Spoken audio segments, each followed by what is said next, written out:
दोस्तों आज हम साग तोड़ने के लिए निकले हैं और ये एक बहुत ही आयुर्वेदिक चीज़ है जो यहाँ पे हम ढूंढ ढूंढ के तोड़ रहे हैं। और ये है साग जिसे हम अपने घर पे बनाएंगे आज। ये देखिए ये साग है, ये बहुत बढ़िया साग है। इसे खाने के बाद बहुत मज़ा आता है और ये बहुत बड़े बड़े हो रखे हैं जो हमारे इंडिया में बनाई जाती है।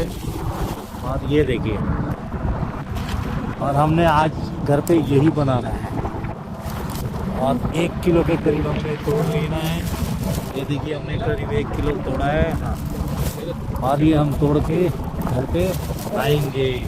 लाओ जी लाओ, देखिए कितने सारे हमने इकट्ठा किया है। हाँ, इधर इकट्ठा कर करके, ओहो इधर तो बहुत सारा है। पाजी तोड़ रहे हैं, हमारे पाजी पंजाब से हैं। तोड़िए तोड़िए पाजी, जल्दी जल्दी, आज यही बनेगा।